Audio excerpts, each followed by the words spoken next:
आज की वाणी है 11 जनवरी 1966। रिकॉर्ड चला है, जो पिया के साथ है उनके लिए बरसात। पिया बाप को कहा जाता है। बाप है परमपिता परमात्मा शिव। तो जो भी आत्माएं उनके साथ है उनके लिए ज्ञान की बरसात है। जो उनके साथ नहीं है या कोई और धर्म पिता के ग्रुप में जाते हैं, माना कन्वर्ट होने वाले हैं, तो उनका बुद्धियोग तो कोई दूसरे देहधारियों के साथ लगा हुआ है, उनके लिए वो ज्ञान की बरसात नहीं है। क्योंकि ज्ञान जानकारी को कहा जाता है। जानकारी तो सच्चाई की होती है, झूठ की जानकारी तो होती नहीं है। तो जो सत्य है वो ही जानने योग्य है। तो जो सत्य की जानकारी है, सत्य के ज्ञान की बरसात है, वो उनके लिए है जो परमपिता परमात्मा के साथ जिनकी बुद्धि लगी हुई है। कोई दूसरों के साथ बुद्धि लगी हुई न हो, क्योंकि औरों के साथ बुद्धि लगी हुई होगी तो ज्ञान में मिक्सचरिटी जरूर होगी।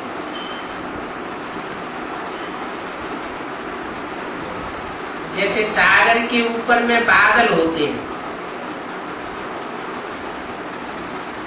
तो बादल का बाप हुआ सागर।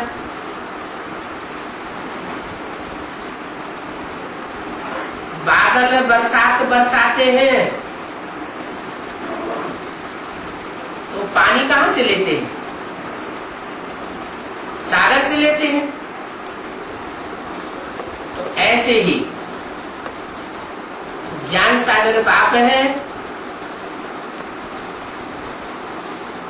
और जो बच्चे हैं वो बादल हैं। वो ज्ञान सागर बाप से ही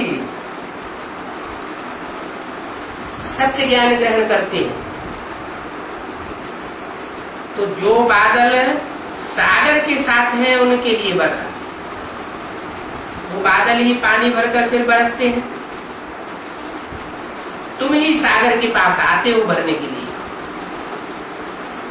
तुम ही माने और कोई भी है जो वो ज्ञान जल भरने के लिए सागर के पास नहीं आते। कोई और छोटे मोटे गड़े गड़ीचियां हैं, तालाब हैं, झीलें हैं, नदियां हैं, उनमें ज्ञान जल भरने के लिए जाते हैं। सागर के बच्चे तो बादल ही होते हैं जो मीठा पानी खींच लेते हैं। क्योंकि सागर तो खारा भी होता है और सागर मीठा भी होता है। तो जिनकी बुद्धि बाप के साथ लगी हुई है उनकी बुद्धि में मीठा पानी भर जाता है।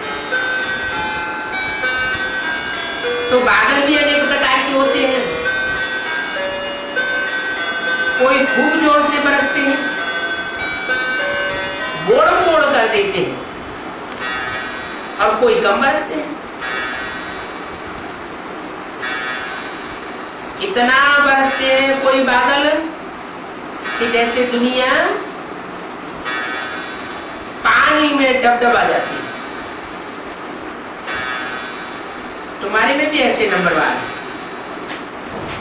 तो जो खूब जोर से बरसते हैं उनका नाम भी गाया जाता है। जैसे बरसात बहुत होती है तो मनुष्य खुश होते हैं, ये भी ऐसे ही है। जो अच्छा बरसते हैं उनकी महिमा होती है, जो नहीं बरसते हैं उनकी दिल जैसे सुस्त हो जाती है। जब दिल सुस्त हो जाती है तो मोह उत्साह खत्म हो जाता है। पेट भरेगा नहीं। पूरी रीत धारण न होने से पेट जाकर पीठ से जाकर लग जाता है। पेमन होता है तो मनुष्यों का पेट जाकर के पीठ से लग जाता है ना, कुछ खाने को मिलता नहीं। पेमन मना अकाल, अकाल पड़ता है तो लोगों को खाने को मिलता नहीं, पीने को पानी नहीं मिलता, तो पेट पीठ से पिचक के लग जाता है।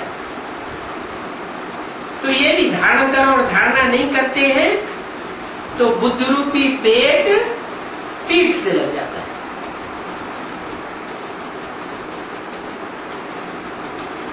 खूब बरसने वाले जाकर के राजा रानी बनेंगे,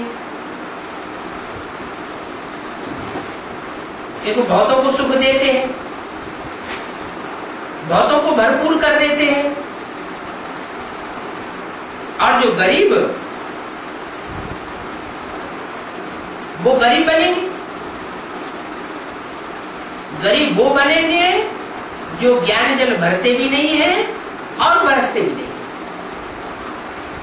तो गरीबों का पेट पीठ से लग जाता है।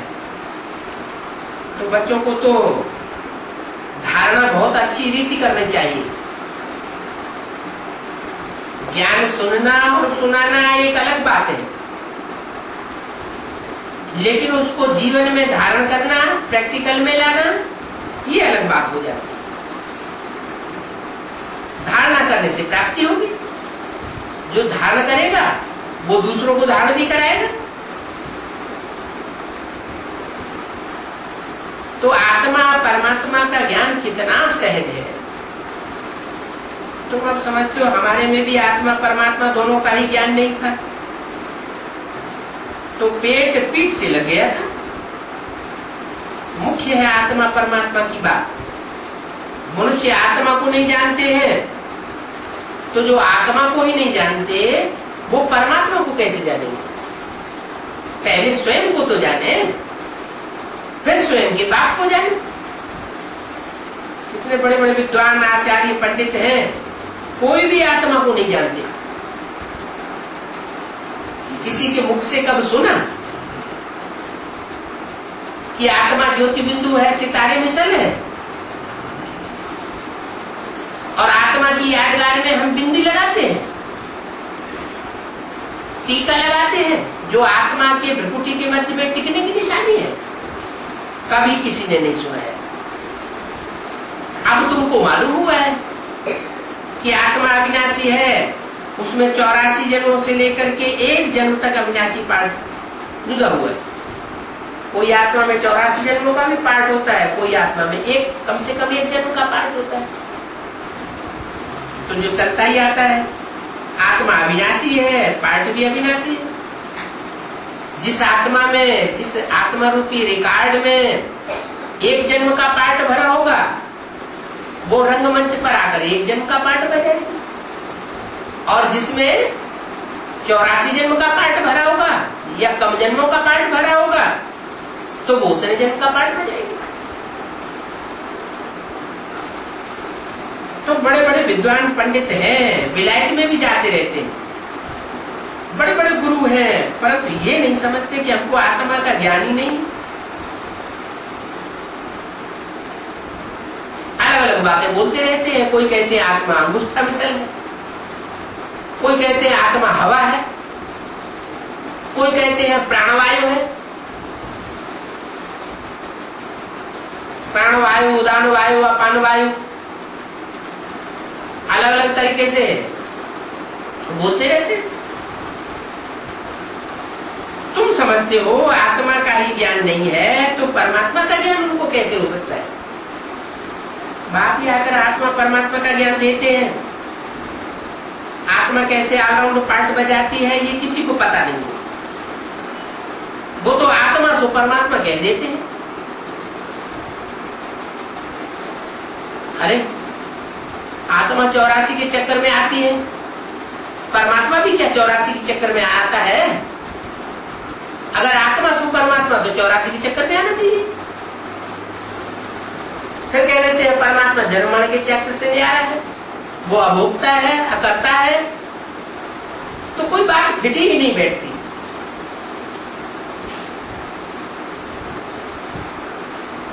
आत्मा कैसे ऑलराउंड पार्ट बजाती है किसी को पता नहीं।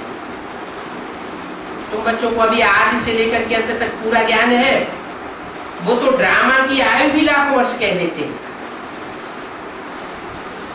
अभी तुमको सारा ज्ञान मिला है, तुम जानते हो इस बाप के रचे हुए ज्ञान यज्ञ में सारी पुरानी दुनिया स्वाहा होनी। कौन सी पुरानी दुनिया? जो झूठा ज्ञान सुनाती है, झूठी धारणाएं कराती है, सारी दुनिया में झूठ ही झूठ में रही, झूठ सच की रखती नहीं रह जाती। तो बाप जो ज्ञान यज्ञ रचते हैं उसमें ऐसी विनाश ज्वाला निकलती है कि ये सारा झूठ और झूठ खंड सब खलास हो जाते हैं। इसलिए बाप कहते हैं देह सहित जो कुछ भी है वो सब भूल जाओ। इसलिए कहते हैं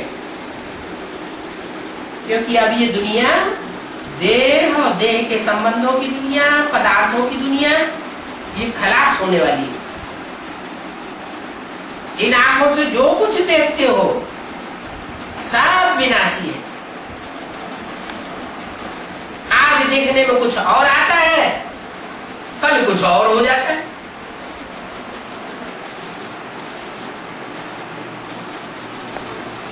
अपन को आत्मा समझो, बाप को और शांति धाम स्वीट होम को याद करो। ये तो है दुख धाम, ये भी तुम्हारे लिए नंबरवार पुरुषार्थ अनुसार समझा सकते हैं। क्या? शांति धाम, सुख धाम और दुख धाम। किसको किसको याद करना है? शांति धाम और सुख धाम को याद करना है और दुख धाम को भूल जाना है।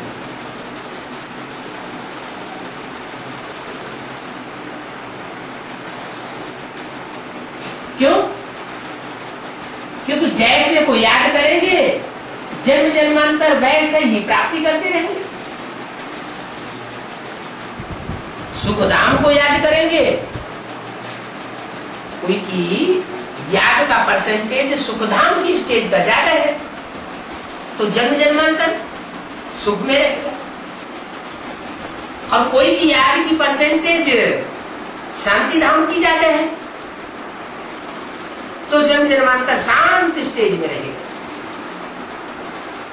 और कोई की याद का स्टाफ दुखों का है। ये दुख मिला, वो दुख मिला, ये परेशानी, वो परेशानी, बीमारी, ये है, वो है, रोते ही रहते हैं। तो जन्म जन्मांतर उनको क्या मिलेगा? अंत मते सुगते हो जाएगी।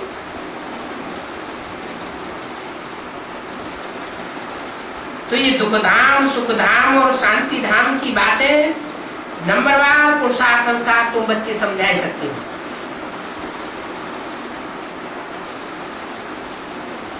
अब तुम ज्ञान से तो भरपूर हो। क्या 66 की वाणी है, मम्मा ने शरीर छोड़ दिया था, 65 में ही शरीर छोड़ दिया था, और 66 की वाणी में क्या बोला? अब तुम ज्ञान से भरपूर हो। माने जितना ज्ञान था वो 66-67 तक की मुरलियों में बाबा ने बच्चों को दे दिया, बाकी मेहनत सारी है याद में। जन्म जन्मांतर का देह अभिमान मिटकर देही अभिमानी बने, इसमें बड़ी मेहनत है। कहना तो बड़ा सहज है, परंतु अपन को आत्मा समझ और बाप को भी बिंदु रूप में याद करना है। क्या कहा? बाप का जो देह अभिमानी रूप है वो याद नहीं करना है। कौन सा रूप याद करना है? देह अभिमानी रूप कौन सा? जब प्रजापिता ब्रह्मा में शिव की प्रवेशता नहीं होती है तो वो देह अभिमानी होता है, और जब उनमें शिव की प्रवेशता होती है तो क्या हो जाता है? निराकारी हो जाता है। तो कौन से रूप को याद करना है? जो बाप का निराकारी रूप बिंदु रूप है, देखने से ही दिखाई पड़ता है कि हाँ ये बिंदु है। जैसे और धर्म पिताएं भी सब बिंदु है। महात्मा बुद्ध का चित्र देखो, चेहरा देखो, क्राइस्ट का चेहरा देखो, गुरु नानक का चेहरा देखो, देखने से क्या लगता है? जैसे कि आत्मा में कोई देहभान है ही नहीं, आत्मा इस जैसे दुनिया में है ही नहीं, परम धामवासी है। तो बाप को बिंदी रूप में याद करना है और अपने को भी बिंदी आत्मा समझ करके याद करना है। इसमें मेहनत है। बाप कहते हैं मैं जो हूं और जैसा हूं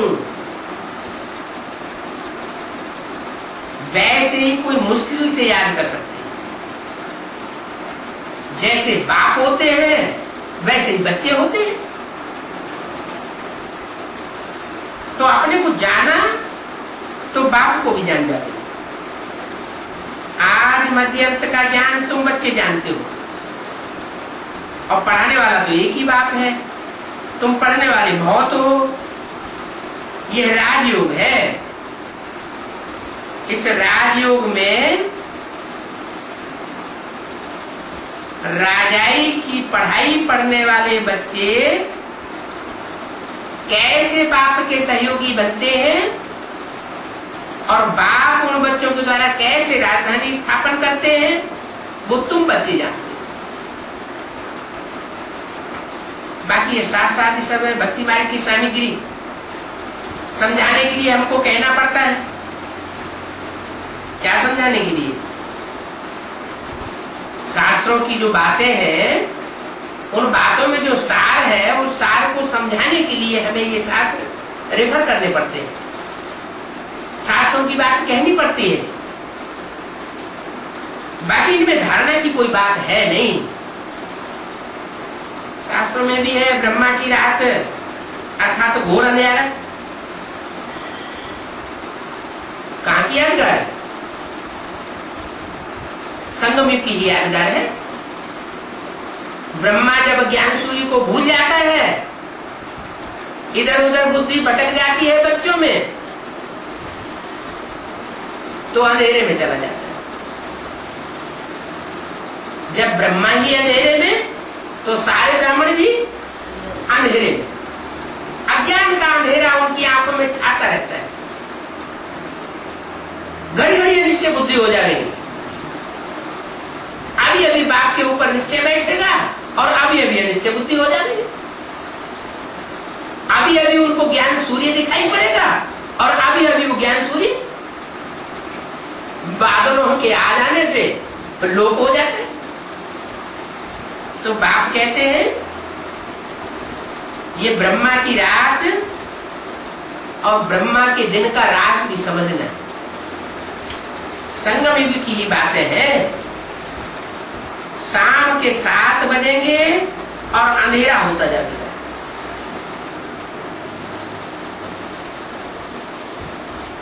सनसेट पॉइंट यादगार बनी हुई है। कहां? माउंट आबू में यादगार बनी हुई है। ज्ञान सूर्य छिपता है और अज्ञान का अंधेरा ब्राह्मणों की दुनिया में शुरू हो जाता है। 12 बजे तक कहेंगे घोर अंधेरा, सब अंधेरे में डूब जाते, सारी दुनिया अंधेरे में डूब जाती है। 12 बजे के बाद फिर नए दिन की शुरुआत होती है। तो कोई देशों के लिए तो 12 बजे के बाद ज्ञान सूर्य उदय होता होगा ना। ये फिर है बेहद की बात, माना। विदेशी आत्माएं ज्ञान सूर्य को पहले पहचान लेती है, तो उनके लिए सब सोचना पहले हो जाता है। भक्ति मार्ग का घोर अंधेरा, फिर बाप आकर घोर सोचना करते हैं। ब्रह्मा का दिन और ब्रह्मा की रात कहते हैं, परंतु समझते थोड़े ही है। कि ब्रह्मा कब अंधेरे में आता है और ब्रह्मा कब उजेले में आता है तो सारी मनुष्य शक्ति किसकी औलाद? किसकी औलाद है? सारी मनुष्य शक्ति किसकी औलाद है? ब्रह्मा की औलाद है ना। तो ब्रह्मा ही जब अंधेरे में आ जाए तो सारी शक्ति अज्ञान अंधकार में डूब जाती। मैंने पहले ज्ञान के सोजरे में ब्रह्मा को आना पड़ेगा। एक जब अंधेरे से उजाले में आता है तो सारे ही उजाले में आ जाते हैं। एक जब अंधेरे में डूबता है तो सारी दुनिया डूबने लग पड़ती है। एक के पावन बनने से सब पावन हो जाते हैं और एक के पतित बनने से सब पतित बन जाते हैं। है कहां की बात? अभी संगम युग की बात है। अभी संगम युग में सारी मनुष्य शक्ति पतित है या पावन है? क्या है? पतित दुनिया में सब पतित होते, पावन दुनिया में सब पावन होते। तो अभी सारी मनुष्य शक्ति पतित है, अंधेरे में है। ब्राह्मणों की दुनिया में भी अंधेरा है, पूछते रहते कब क्या होगा, विनाश कब होगा, नई दुनिया का संगठन कब बनेगा।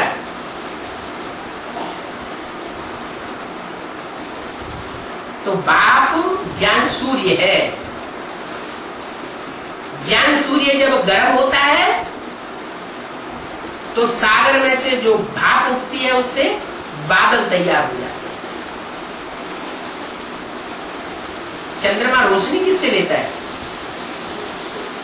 सूर्य से रोशनी लेता है। तो ये ज्ञान की रोशनी जो ज्ञान सूर्य से मिलती है, ज्ञान चंद्रमा को, वो ज्ञान चंद्रमा ज्ञान सूर्य से रोशनी क्यों नहीं लेता? अंधेरे में क्यों रहता है?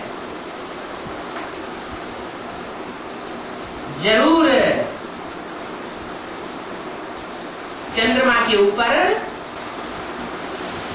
पृथ्वी का परछाया पड़ता है। क्या? पृथ्वी माना धरणी, धरणी माने कन्याएं माताएं। जो ज्ञान में चलने वाली कन्याएं माताएं हैं उनका, उनकी छाया, परछाया ब्रह्मा रूपी ज्ञान चंद्रमा के ऊपर पड़ जाती है। उन कन्याओं माताओं के प्रभाव में आ जाता है और ज्ञान सूर्य से विलग हो जाता है, अंधेरे में आ जाता है। ये रात और दिन आधा आधा होता है। आधा समय ब्रह्मा का दिन, आधा समय ब्रह्मा की रात। सतयुग के बाद फिर सीढ़ी उतरना होता है। तो कितना सहज समझाया जाता है, परंतु मनुष्य समझते कहां है? अपन को अथॉरिटी कितनी बड़ी समझते हैं। वेदों शास्त्रों की अथॉरिटी गोया भक्तिमान, भक्तिमान की अथॉरिटी ठहरी। उनको ऑलमाइटी अथॉरिटी तो नहीं कहेंगे। किनको? जो भी वेद शास्त्रों की अथॉरिटी है उनको ज्ञानमार्ग की अथॉरिटी नहीं कहेंगे। वो सिर्फ अथॉरिटी है भक्ति मार्ग की। बाप को ऑलमाइटी अथॉरिटी कहा जाता है। वो ऑलमाइटी बाप ही अथॉरिटी है ना कि शास्त्र पढ़ने वाले। वो तो ऑलमाइटी का अर्थ भी नहीं समझते। वो तो समझते हैं कि वो बड़े समर्थ, भगवान इतने समर्थ है कि जो चाहे सो कर सकते हैं। अब भगवान क्या जादूगरों बाजीगरों की तरह कोई छुमंतर काली करेगा क्या? 11 की 66 की वाणी का दूसरा पेज। बाप तो कहते हैं जैसे तुम इस ड्रामा के बंधन में बंधे हुए हो, ये 5000 वर्ष का जो ड्रामा है ना, इसमें जैसे तुम बंधन में बंधे हुए हो, ऐसे मैं भी ड्रामा के बंधन में बांधा हुआ हूं। मैं भी ड्रामा के बरखिलाफ कोई काम नहीं कर सकता, जो चाहे सो नहीं कर सकता। जैसे तुम बंधे हुए हो, तुम्हारी आत्मा में अगर 84 जन्मों का पार्ट भरा हुआ है ड्रामा में, तो तुम 84 जन्म लेने ही है तुम्हें। ऐसे ही मेरी आत्मा में भी 84 जन्मों का तो पार्ट नहीं बंधा हुआ है, लेकिन मैं इस ड्रामा के बंधन में बांधा हुआ जरूर हूं। एक जन्म के लिए आकर के तुम बच्चों को माला माला आकर के बनाता हूं, ये मेरा पार्ट है ज्ञान सुनाने का और पतितों को पावन बनाने का। भारत पर तो कितनी आफतें आती रहती है,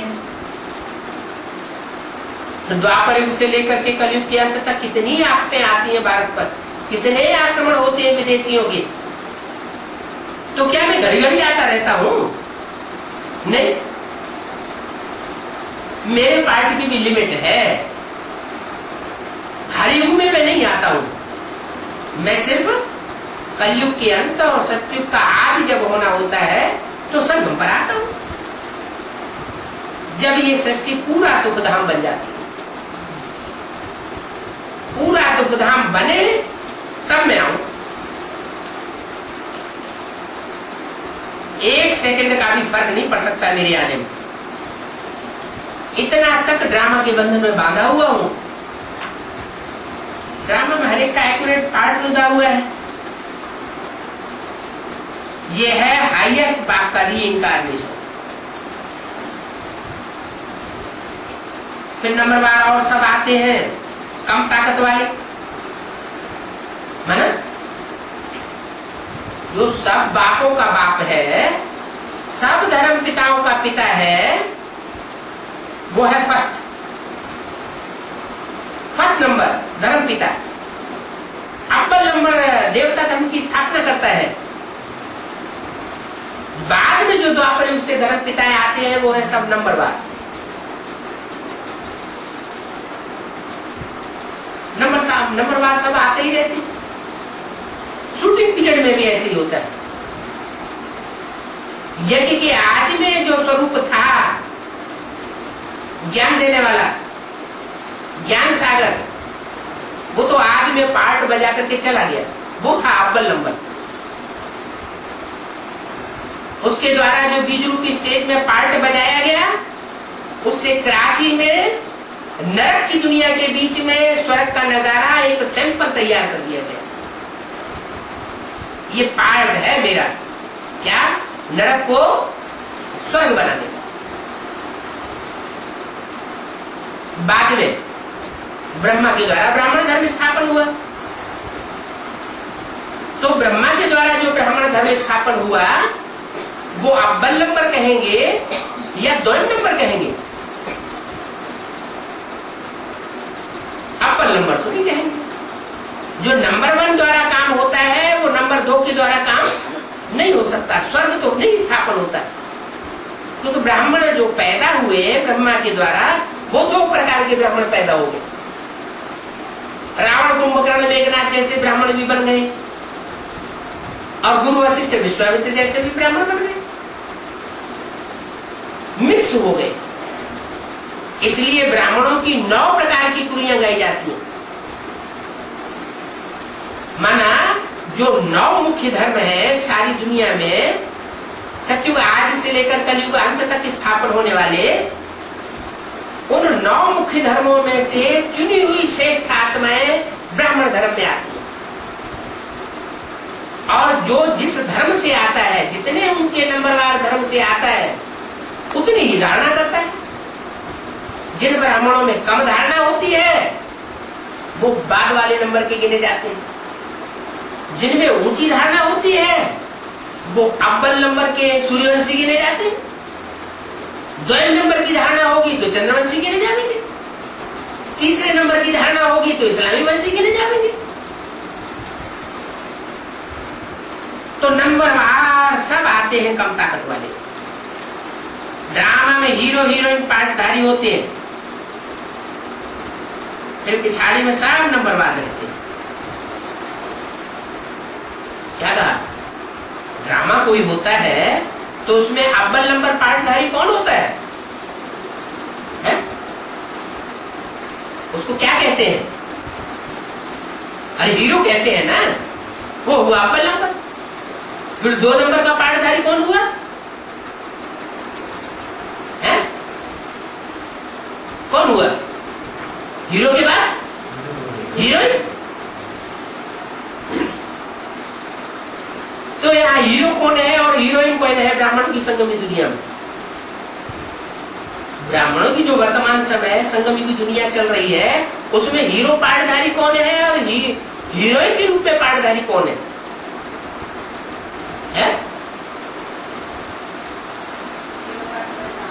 हीरो पार्टधारी राम वाली आत्मा।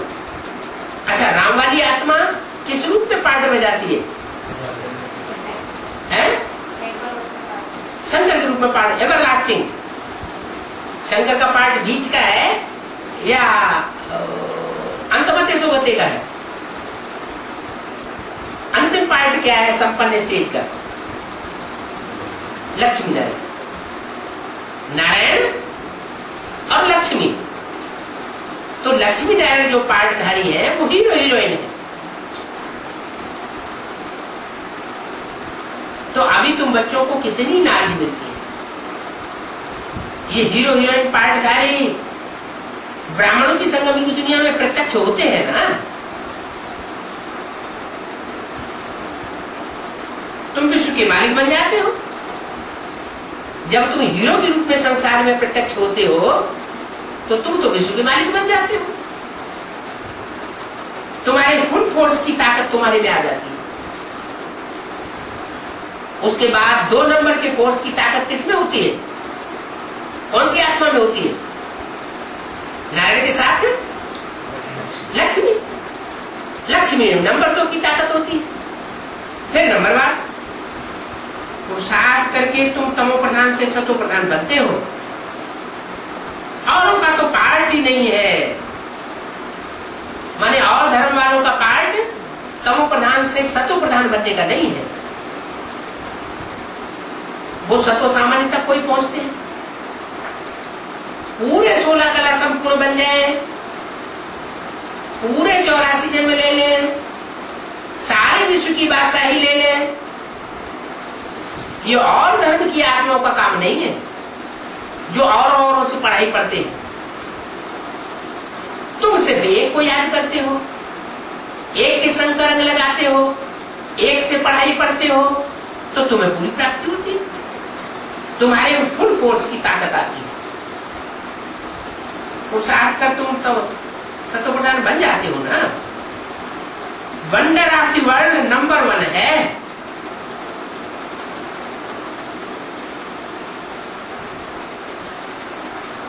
जिसका नॉलेज अभी तुमको मिलता है, बाकी तो सब है मटेरियल, क्योंकि वो सब इन आंखों से देखा जाता है। वंडर ऑफ वर्ल्ड तो बाबा है जो फिर स्वर्ग रचते हैं। सारी दुनिया में सबसे जास्ती वंडरफुल पार्ट किसका है? शिव बाबा। वंडर ऑफ द वर्ल्ड बाबा है जो फिर स्वर्ग रचते हैं, जिसको हेवन पैराडाइज कहते हैं। तो उसकी पैराडाइज की कितनी महिमा है। हिंदुओं में उसे बैकुंठ कहते हैं, मुसलमानों में उसको जन्नत कहते हैं शास्त्रों में, कुरान वगैरह में, और क्रिश्चियंस में उसे पैराडाइज कहते हैं, इसको स्वर्ग। तो कितनी महिमा है। बाप और बाप की रचना की बड़ी भारी महिमा है। ऊंचते ऊंच भगवान ऊंचते ऊंच स्वर्ग की स्थापना करते हैं। क्या कहा है? स्वर्ग के भी रैंक हो गए, स्वर्ग की दुनिया के भी रैंक हो गए। कितने रैंक हो गए हैं? नहीं मालूम? अरे स्वर्ग में कितने जन्म होते हैं?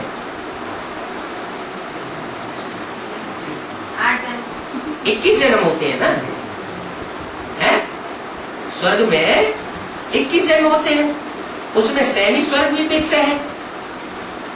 अगर फुल स्वर्ग कहें तो सत्युग है। सत्युग में कितने जन्म होते हैं? 9 जन्म होते हैं। क्या? जो अव्वल नंबर स्वर्ग है उसमें 9 जन्म होते हैं। एक तो डायरेक्ट नर से नारायण बनने वाले विश्व के मालिक, उनका भी स्वर्गीय संगठन बनता है। फिर उनसे जन्म लेने वाले राधा कृष्ण जो 16 कला संपूर्ण बनते हैं, उनका भी अव्वल नंबर स्वर्ग कहेंगे। उसके बाद जो नारायण आते हैं वो कम कलाओं वाले आते हैं, उनको फिर नंबरवार स्वर्ग रचने वाला कहेंगे। क्यों वो नंबरवार क्यों बन जाते हैं? इसलिए नंबरवार बन जाते हैं कि वो दूसरों के प्रभाव में आ जाते हैं, दूसरे धर्म गुरुओं की बातों में आ जाते हैं और बाप की मत को छोड़ देते हैं। जैसे अभी एडवांस पार्टी है और बेसिक पार्टी है। भगवान की जो बोली हुई मुरली है उस मुरली को ज्यादा महत्व कौन देते हैं?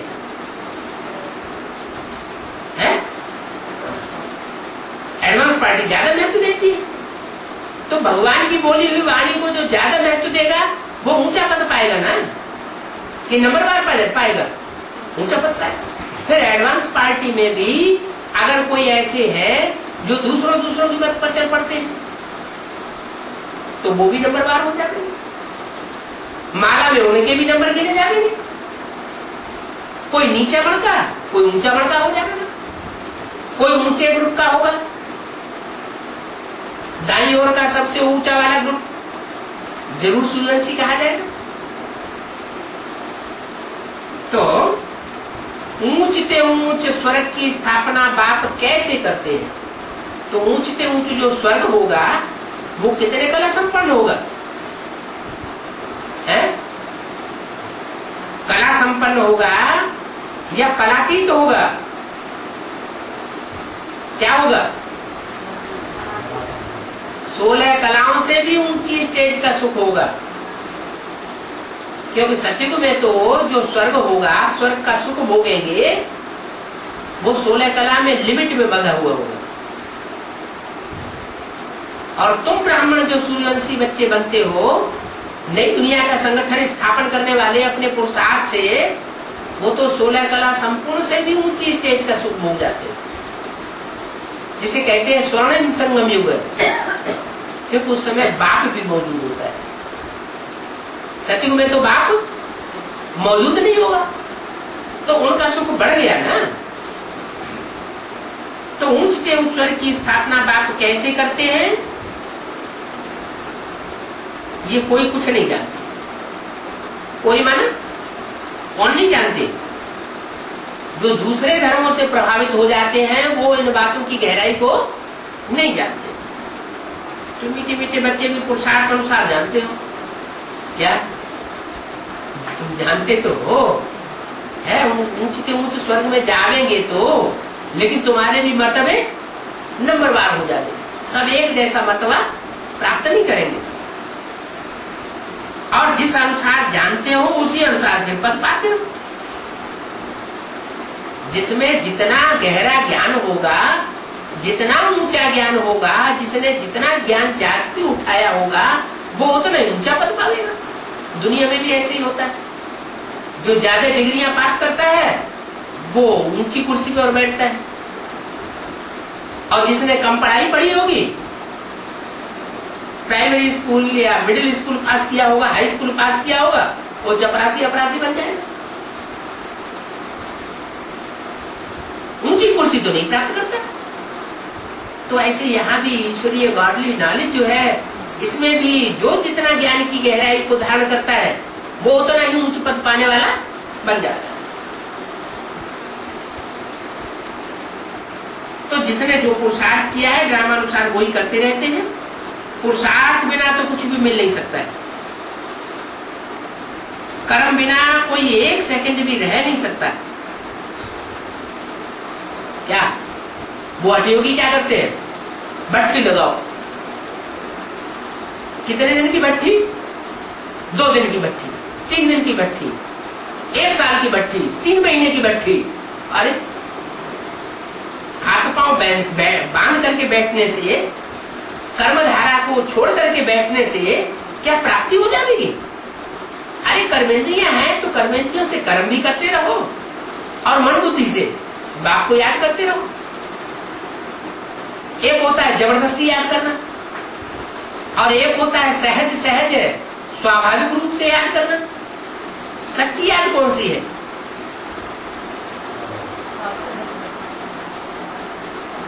महबूबा महबूब को याद करती है या महबूब महबूबा को याद करता है, तो कारखाने में काम करते भी उनको याद आता है कि नहीं आता है?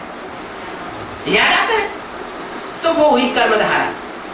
कर्मधारा भी चलती रहे और याद भी चलती रहे, वो हो गया सहज, स्वाभाविक पुरुषार्थ हो गया। तो बाप तुमको सहज राजयोग सिखलाते हैं। वो हठयोगी धर्मगुरु क्या करते हैं? जबरदस्ती भट्ठियां बैठाते हैं। अरे भट्ठी में जब ज्ञान नहीं होगा असली, तो बिना ज्ञान के भट्ठी क्या काम करेगी? किसी को भोजन दे दो ढेर सारा और पानी बिल्कुल न दो तो क्या होगा? है क्या होगा? अग्नि फूक जाएगी पेट में, अग्नि फूक जाएगी। यह है बुद्ध रूपी पेट और ये हमारी है योग की खुराक। सिर्फ कोई योग की खुराक ही बैठ करके खाता रहे और ज्ञान जल बिल्कुल न पिए तो वो खुराक पचेगी नहीं और ही गर्मी पैदा कर देगी और ही बीमारियां पैदा कर देगी। इतना बुद्धि में बीमारियां पैदा होंगी। कोई को दिमाग में ट्यूमर हो जाएगा, अकाली मौत हो जाएगी, कोई का हार्ट फेल हो जाएगा, जैसे कि होते रहते हैं हार्ट फेल। तो बाप कहते हैं ऐसा पुरुषार्थ न करो जोर जबरदस्ती का। जैसे मैं सहज राजयोग सिखलाता हूं, वो सहज राजयोग सीखना चाहिए ना। बाप तो कहते हैं तुम कर्म योगी हो, कर्म इंद्रियों से कर्म भी करते रहो और बुद्धि से याद भी करते रहो। वो हठ योगी होते हैं, प्राणायाम चढ़ाए देते हैं, जैसे जड़ बन जाते हैं, अंदर में पड़े रहते हैं, ऊपर में मिट्टी जम जाती है। क्या अंदर में निश्चेष्ट होकर के पड़े रहते हैं, मन बुद्धि जाम हो जाती है और ऊपर से देह अभिमानी की मिट्टी उनके ऊपर छा जाती है। तो देह अभिमानी की मिट्टी अगर बढ़ती रहे तो ऐसे पुरुषार्थ से फायदा हुआ या नुकसान हुआ? अंदर पड़े रहते हैं, ऊपर में मिट्टी जम जाती है तो बगीचे बन जाते हैं। क्या बात? जो ऊपर मिट्टी जमी हुई है देह अभिमानी की मिट्टी, उस देह अभिमानी की मिट्टी में सुख धाम, शांति धाम और ज्ञान सरोवर जैसे बगीचे बन जाते हैं।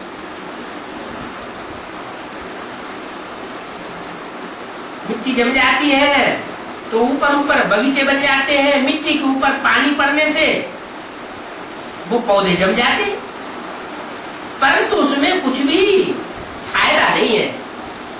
क्या वो ईंटों के सुख धाम, ईंटों के शांति धाम, ईंटों का ज्ञान सरोवर बनाए लो, उससे कोई फायदा होने वाला नहीं है। कितना दिन ऐसे बैठे रहेंगे? आखिर तो भंडा फोड़ होगा कि नहीं? कर्म तो करना है। कर्म सन्यासी कोई बन ही नहीं सकता है। कर्म धारा को हमेशा के लिए कोई छोड़ दे ऐसे हो ही नहीं सकता। अरे नाक है तो नाक से सांस लेगा या नहीं लेगा? लेना ही पड़ेगा। आंख है तो आंख से देखेगा या नहीं देखेगा? देखना ही पड़ेगा। कान है तो कान से सुनेगा कि नहीं सुनेगा? कि सारी जिंदगी सुना अनसुना करता रहेगा? तो जो भी इंद्रिय है उन इंद्रियों से हठ योग नहीं करना चाहिए।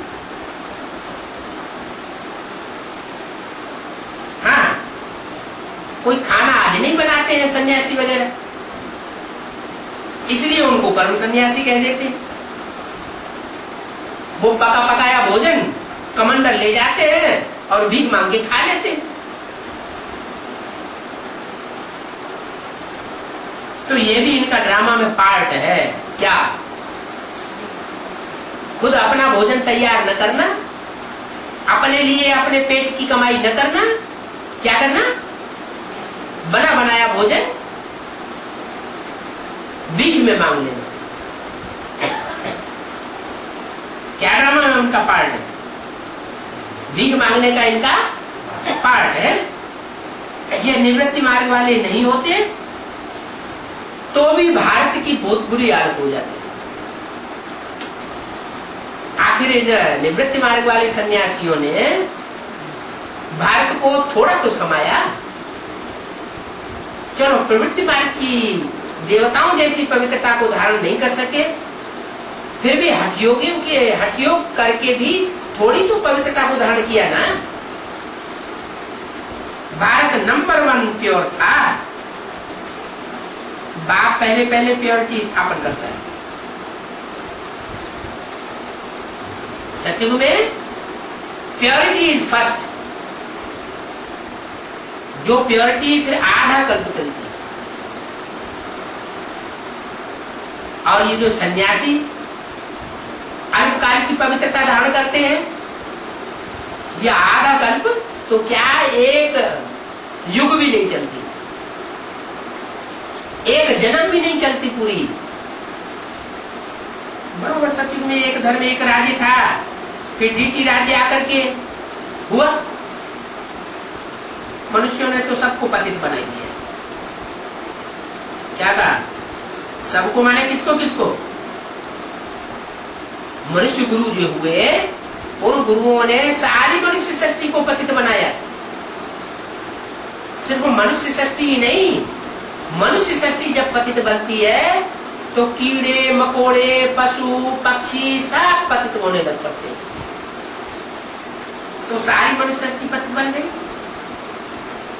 पावन दुनिया में तो कोई पतित होता ही नहीं, पतित बनते ही है रावण राज्य में। क्या कहा? जो एक सिर वाला राम है उसके राज्य में कोई पतित नहीं बनता, और अनेक सिर वाले रावण का राज्य जब होता है, अनेक मतें देगा ना, क्योंकि ज्यादा सिर है तो सब पतित हो जाते। तो क्या करना चाहिए? एक ही मत पर चलना चाहिए या अनेकों की मत पर चलना चाहिए? एक ही मत पर चलना चाहिए। और जिस एक ही मत पर चले वो भी कोई गधा घोड़ा या कच्छ बच्छ अवतार लेने वाला नहीं हो, ऐसा जानवरियत का पार्ट बजाने वाला ना हो, ऊंचते ऊंच करतार होना चाहिए। ऊंचे से ऊंचे की मत पर चलेंगे तो ऊंचे से ऊंचा पद बनेगा। तो अभी तुम कितनी अच्छी नहीं समझते हो। कृष्ण को श्याम सुंदर क्यों कहते हैं? कारण क्या है कि कृष्ण को श्याम भी कहते हैं फिर सुंदर भी कहते हैं? सुंदर श्याम नहीं कहते। क्या कारण? कि कृष्ण की आत्मा जरूर पहले श्याम पार्ट बजाने वाली होती है, काला पार्ट बजाने वाली होती है, सारी दुनिया ग्लानि करती है, कलंक की धरा अवतार का संसार में प्रसिद्धि हो जाती है, कलंक धारण कर लेता है। फिर जो कलंक धारण करता है डबल कलंक की धर बनता है, वो डबल सिरताज बन जाता है। तो ये तुम्हारा पार्ट है, पहले श्याम और फिर बाद में सुंदर बनने। आजकल तो बहुत ही ऐसे ऐसे नाम रख देते हैं, मनुष्यों के भी नाम रख देते हैं श्याम सुंदर। जैसे ब्रह्मा बाबा का नाम क्या रख दिया कि ब्रह्मा बाबा ने कौन सा पार्ट बजाया? ब्रह्मा बाबा श्याम सुंदर थे। अरे वो पतित थन था या पावन थन था? पतित थन था तो श्याम पार्ट कहेंगे, पावन पार्ट थोड़े कहेंगे। नहीं, इस जन्म में श्याम पाठ बजाएगा, सतयुग में जाके सुंदर बनेगा। तो जो नाम होता है वो एक जन्म का नाम होता है, एक शरीर का नाम होता है, या दो शरीरों का नाम होता है? नाम तो एक शरीर के ऊपर पड़ता है। तो श्याम सुंदर या तो इस जन्म में होगा या अगले जन्म में होगा। दोनों पार्ट एक ही शरीर के ऊपर कैसे हो सकते हैं? हो सकते हैं या नहीं हो सकते हैं? हो सकते हैं। किसके? जो डायरेक्ट नर से नारायण बनते हैं, जिनका पार्ट डायरेक्ट नर से नारायण बनने का है, वो आत्माएं इसी जन्म में शरीर से पतित होती है और इसी जन्म में इसी शरीर से पावन बन जाती है। इसी जन्म में एक ही शरीर में फुल बैगर बनते हैं और अगले जन्म में फुल प्रिंस बन जाते हैं। बाकी कृष्ण के चोले का गायन नहीं है। हाँ, कृष्ण का चोला जब शरीर छूट जाता है अंतिम जन्म में, तो वो आत्मा कोई ऐसे ब्राह्मण बच्चे में प्रवेश करती है जो पहले कभी त्रेता में राम थी, और प्रवेश करके वो कृष्ण की सोल काला पार्ट बजाती है। इतना काला मुंह वाला पार्ट बजाती है, इतना श्याम पार्ट बजाती है कि दुनिया में इतना श्याम पार्ट कोई बजा ही नहीं सकता। और फिर वही सोल जब उसकी बुद्धि में बैठ जाता है कि इस सृष्टि पर ज्ञान सूर्य का पार्ट बजाने वाला प्रैक्टिकल स्वरूप कौन है, तो वो सुंदर बन जाता है। इसलिए बोला, एक के सुंदर बनने से सब सुंदर बन जाते हैं, एक के पतित बनने से सब पतित बन जाते हैं। तो आजकल बहुतों के ऐसे नाम रख देते हैं, सब कोई कृष्ण से कंपटीशन करने लग पड़े। भक्ति मार्ग में तो मनुष्य जैसे इडियट बन जाते। तुम बच्चे जानते हो पतित राजा कैसे पावन राजाओं के आगे माथा टेकते हैं। भक्ति मार्ग में पतित राजा होते हैं, जैसे राजा विक्रमादित्य पतित बना तो उसने शिवलिंग बनाया, बाजू में शंकर की मूर्ति रख दी, शंकर देवता की मूर्ति बना करके और उनकी पूजा की। तो पूजा करने वाला पतित हुआ और जिसकी मूर्ति रख दी वो हुआ पावन। ऐसे ही सीढ़ी के चित्र में ये भी दिखाया गया कि आगे चलकर राम सीता की पूजा करते हैं, राम सीता पावन और पूजा करने वाले पतित। ये शूटिंग भी कहाँ होती है? ब्राह्मणों की संगमी की दुनिया में इस बात की भी शूटिंग होती है। जिस राम वाले व्यक्तित्व में अंतिम चोले में परमात्मा शिव प्रवेश करते हैं और प्रवेश करके संसार के सामने नारायण के रूप में प्रत्यक्ष होते हैं, तो जो उस स्वरूप को पूरा निश्चयात्मक बुद्धि से नहीं पहचान पाते, वो फिर उसकी पूजा करते हैं। बुलाएंगे, हे पतित पावन आओ, पूजा करेंगे, चिरौरी करेंगे, उसके मंदिर में जाएंगे, मंदिर माना घर। तो जो पतित होते हैं वो पावन के यहाँ जाकर के माथा टेकते हैं। माथा टेकना माना बुद्धि को झुकाना, उनकी बातों को मानना पड़ता है, परंतु जानते थोड़े ही है कि हम पतित हैं और हम माथा झुकाने वाले हैं। नहीं जानते हैं तो बार बार अनिश्चय बुद्धि बनते हैं। तुम अभी समझते हो जो पूजी थे वही फिर पुजारी बने हैं, वो फिर भगवान के लिए कह देते हैं कि आप ही पूज्य, आप ही पुजारी। अरे भगवान पूज्य पुजारी थोड़ी बनता है। भगवान तो सदा क्या है? पूज्य है कि एवर पूज्य है? वो तो सदैव एवर प्योर है। वो फिर भगवान के लिए कह देते हैं आप ही पूज्य, आप ही पुजारी। अभी तुम्हारी बुद्धि में ये सारा चक्र है, ये भी याद रहे तो तुम्हारी अवस्था बड़ी अच्छी रहेगी। परंतु माया बच्चों को स्मरण करने नहीं देती है। सदैव हर्षित मुख अवस्था रहे तो तुमको देवता कहा जाएगा। क्या अवस्था कैसी हो जाती है? अभी अभी बड़े खुश, अभी अभी माया लोड़े खिला देती तो चेहरा लटक जाता है।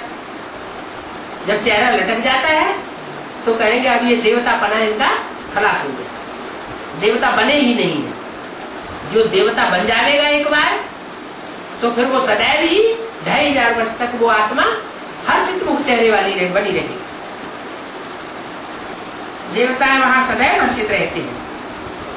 लक्ष्मी नारायण के चित्र को देख करके कितनी खुशी होती है। तो उन देवताओं के जड़ चित्रों को ही देख करके इतनी खुशी होती है, तो जो चैतन्य में लक्ष्मी नारायण बन जावेंगे या लक्ष्मी नारायण जैसे बन जावेंगे, नारायण समान देवता बन जावेंगे, उनको देखने से कितनी खुशी होगी।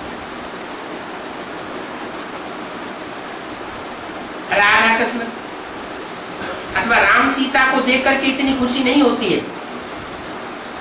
लेकिन लक्ष्मी नारायण को देख करके बहुत खुशी होती है। क्यों क्यों इतनी खुशी होती है? क्योंकि लक्ष्मी नारायण में कोई डिफेक्ट नहीं रहता, और दूसरे दूसरे जो देवताएं हैं उनमें कुछ न कुछ डिफेक्ट होता है। राम सीता वाली आत्माएं पूर्व जन्म में फेल हो गई तो अभी उनमें कुछ न कुछ डिफेक्ट जरूर होगा। जब तक उनका पुरुषार्थ संपन्न नहीं होता तब तक उनमें डिफेक्ट रहेगा। तो जिनमें खुद ही डिफेक्ट है वो दूसरों को भी संग का रंग डिफेक्ट पने का ही लगा देगा। जब वो संपन्न हो जाते हैं तो जो भी उनके संग के रंग में आता है वो सब पावन हो जाते हैं। इसलिए पारसनाथ का भी गायन भक्ति मार्ग में दिखाते हैं। पारस पत्थर होता है, वो पारस पत्थर जिस जहां कहीं लोहे को छू दिया जाए तो लोहा सोना बन जाता है। अब ऐसा कोई पारस पत्थर होता नहीं। ये तो गायन है, कोई मनुष्य आत्माओं का गायन है जो ऐसा श्रेष्ठ पुरुषार्थ करती है। तो श्रेष्ठ पुरुषार्थ की संपन्नता में जो आत्माएं उनके संग के रंग में आती है वो ही परिवर्तन हो जाती है। ज्ञान सुनाने की भी उस समय दरकार नहीं रहती, सिर्फ संग का रंग ही उनको परिवर्तन कर देता है। तो बताया कि लक्ष्मी नारायण के चित्र को देख करके जितनी खुशी होती है उतनी खुशी राधा कृष्ण राम सीता के चित्रों को देख करके नहीं होती। क्योंकि कृष्ण के लिए शास्त्रों में हंगामे की बातें लिख दी। क्या कृष्ण ने बहुत हंगामा किया, महाभारी महाभारत गृह युद्ध मचाई दिया, खून की नदियां बही। बाबा तो सामने आते हैं। इस लक्ष्मी नारायण के चित्र को देख करके खुशी होती है। बच्चों को भी ऐसे समझना चाहिए। बाकी कितने समय अपने इस पुराने शरीर में होंगे, फिर जाकर के प्रिंस बनेंगे। ये ऑब्जेक्ट है ना, ये भी सिर्फ तुम जानते हो। खुशी में कितना मत गदगद होना चाहिए। जितना खुशी चढ़ेगी उतना उच्च पद पावेंगे। कहां विश्व का महाराजा महारानी और कहां साहूकार प्रजा, और कहां प्रजा के भी नौकर चाकर। तो उच्च पद नीच पद में अंतर हो गया ना। सब्जेक्ट एक ही है, सिर्फ मन मना भाव मध्यादि भाव, और कुछ भी नहीं करना है। क्या करना है? जो बाप का संकल्प वो ही संकल्प धारण करना है। जो बाप चाहता है वैसे ही चलना है। इतनी याद समान बनी रहे। समान स्टेज जब हो जाएगी बाप समान, तो जो कर्म होंगे वो सब ईश्वर के लिए होंगे, भगवान के लिए कर्म भी होंगे। वाचा भी अपने लिए नहीं चलेगी, अपनी चिंता नहीं रहेगी। अपने लिए तो जो पाना था सो पा लिया। परवाह थी पार ब्रह्म परमेश्वर की, वो मिल गया। फिर कुछ चाहने की इच्छा नहीं रहती। तो जिन्होंने पा लिया वो फिर दूसरों के कल्याण में लग जाते हैं। तो दो ही बातें रह जाती हैं, अलग और वे। अच्छा, ओम शांति।